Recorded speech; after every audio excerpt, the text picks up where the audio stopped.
Hi guys. Happy Tuesday. I totally forgot that I was supposed to go live tonight, so I'm a little late, but better late than never, right? This week we are talking about fun family fitness ideas.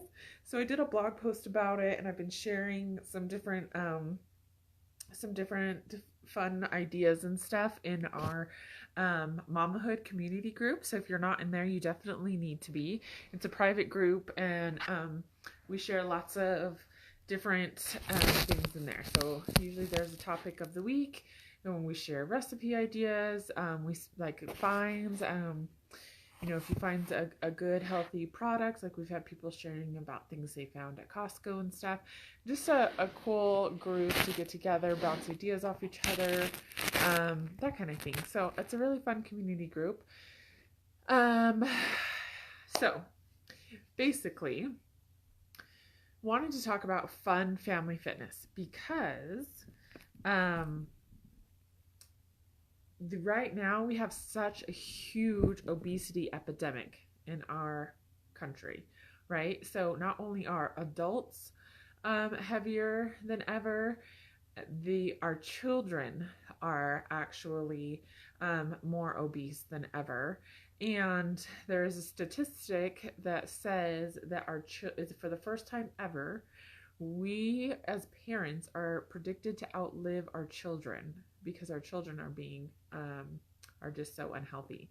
So that's such a crazy statistic, and I hope that it's doesn't end up being true. So we need to make a change, and as the parents and the moms and stuff, we are the ones that have the control right now. We are the ones that decide the food that comes into the house. We are the ones that decide, how many video games they get to play and their activity level and all that kind of stuff. And sometimes it's not fun, and the kids don't want to not play their video games, but we have to do away with this more sedentary lifestyle that we've started, and then our poor nutrition habits from just kind of quick meals, and our food is just nutrient poor. All these kind of things are all compounding, and it's not good. So we need to make a change. So one of the ways we can do that is by being more active as a family. So you get the benefits of being more active, incorporating exercise, and spending some quality time together. So it's a win-win for everybody. And I had shared some ideas over on the blog.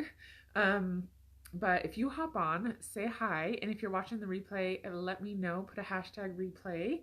And let me know what you guys do for fun family activities. Maybe if you don't do any, let me know about that. Maybe some you'd like to try to do and try to incorporate. So the recommendation from kidshealth.org is 1 hour or more of moderate and vigorous physical activity on most or all days. So at least 1 hour a day, moderate to vigorous activity. Okay. And then we also want them to participate in several bouts of physical activity of 15 minutes or more each day. So like things like recess and just playing outside, like just 15 minutes at a time. And then also avoid periods of inactivity of 2 hours or more unless sleeping. So that would be like sitting around, playing on your, watching movies, playing on video games, whatever it is, playing on phones. So we want to avoid 2 hours or more. So maybe every 2 hours you get up and do 15-minute bouts of activity. So it definitely doesn't have to be anything really strict or rigorous, but just something to kind of be mindful of and start incorporating more activity into your day. So how do we do it? I say start incorporating things that you enjoy and things that are attainable for you. So it's not like every single day you're going to go and you and your kids are going to run 3 miles, because that's crazy. Nobody's going to do that, right? But maybe it's taking a walk after dinner. Now the days are getting longer. Maybe just go for a little walk around the block, or walk the dog, or go for a little bike ride, something enjoyable that you guys can do together. Hello, thanks for joining me. And so I say start with something that you enjoy anytime, because then you're going to be more likely to do it. You can also maybe take turns letting each member of the family pick a different activity for that day or that um, evening, whatever it is, and then everybody gets a say and everybody feels like they're involved. So that's important too, because one person might not love to ride bikes, but it might be the other person's favorite thing to do. And then it also teaches our kids, kind of the give and take of relationships and just, it's just good people skills, right? To not always get what you want all the time. Okay, so next I had another tip I had is lead by example. So instead of saying, hey, go ride your bike for 15 minutes, get out there and do something with them, because odds are you could probably use a break from whatever you're doing. You could probably use some fresh air too, and it would just be beneficial to everybody. So exercise is definitely the most underused, like, antidepressant. It's such a good stress reliever, all those kinds of things. So as adults, it's sometimes nice for us just to take that 15-minute break and get out and get moving and get our blood pumping and kind of improve our mood and stuff too. Yes, walks and bike rides, love that. Yes. So another thing, like Heather's husband loves basketball, so that might be something that they enjoy doing.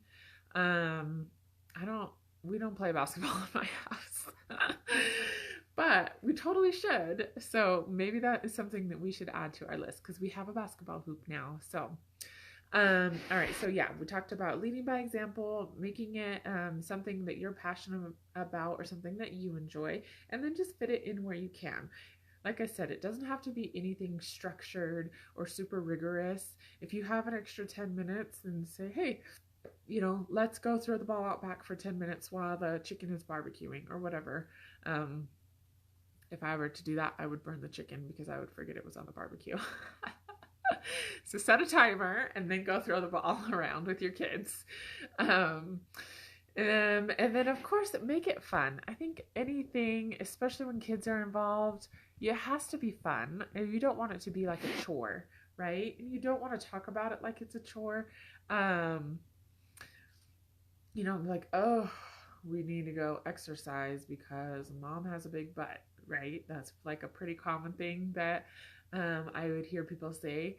And so don't make it like a chore. Don't bring it into like body shaming or anything like that. Just be like, hey, let's go outside and have some fun and do this, or, whatever your activity is. Or let's go to the pool for an hour. Trampoline parks, yes, we don't have those. They enjoy basketball and I tag along sometimes. Yes, you could be the cheerleader. Glad I'm not the only one who would be burning the chicken. Hi, Crystal.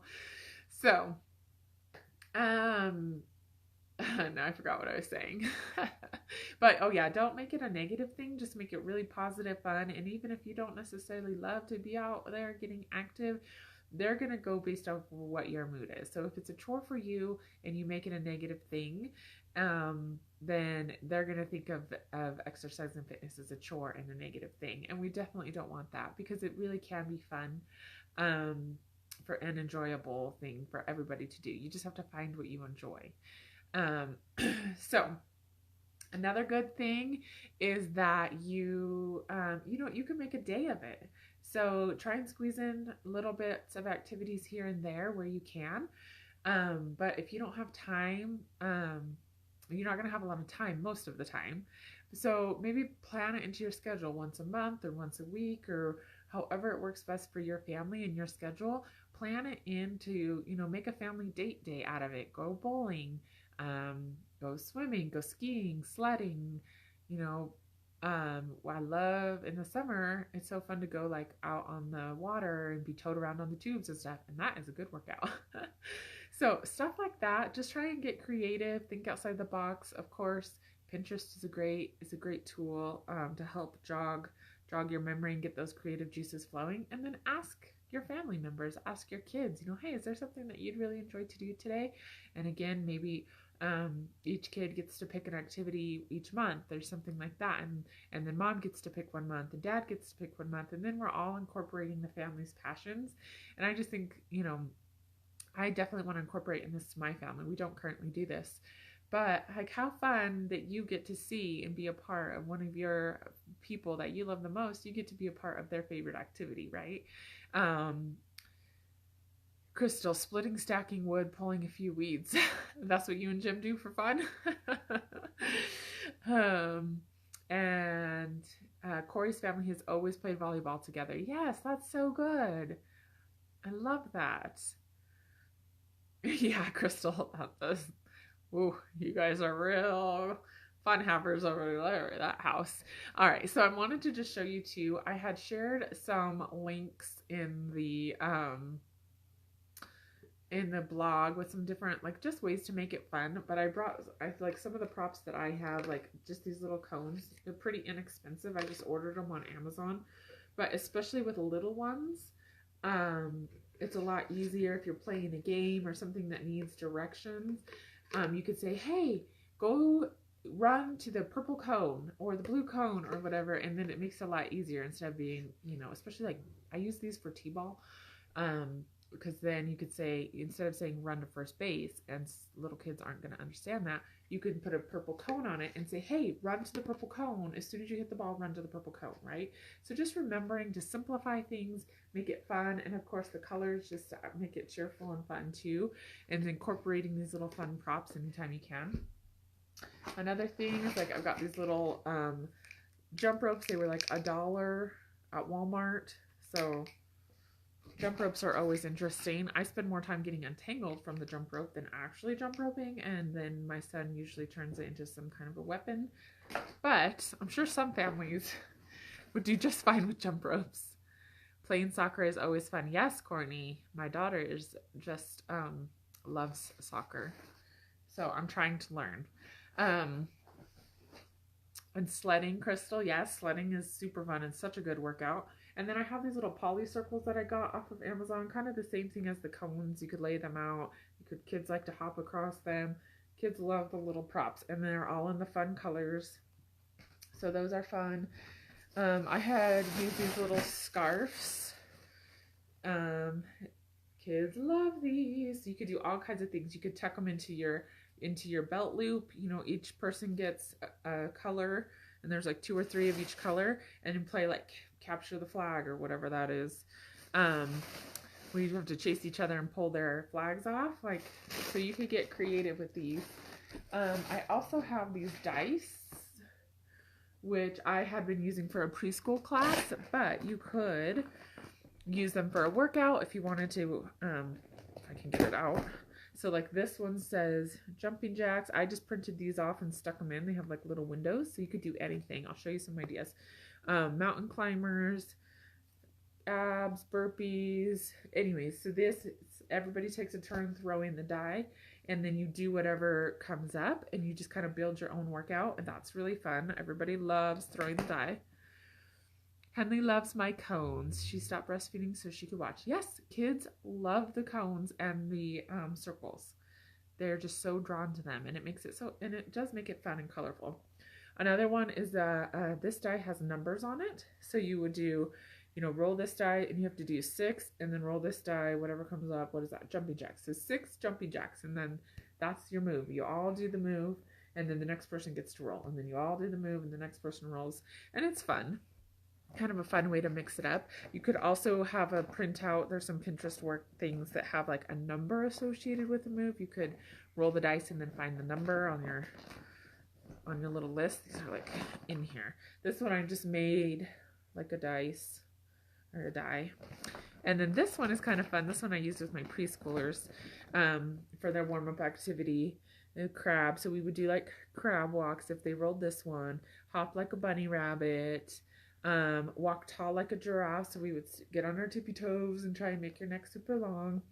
Slither like a snake, and then we'd kind of like leap like a deer. So it just makes it fun, and it's a good way to like incorporate their imagination. You could tell a story about the slithery snake and all this kind of stuff. Like, really, it's actually fun because it's like you get to be a little kid again. And sometimes, you guys, the kids come up with the funniest things, and it's such a good bonding time, and so much fun. So such a good family activity. So I hope that helps. Try not to ramble too much. Put all my supplies away. And yeah, I'd love for you to share some more ideas. We've had some really good ideas coming in already. And then go and get yourself some props. I'll show these for Henley again so she can see the cones. And yeah, share your ideas, because sometimes you think, oh, I didn't think about that, and that would be so much fun. So there was some other fun ideas on Pinterest too, like you can write stuff on popsicle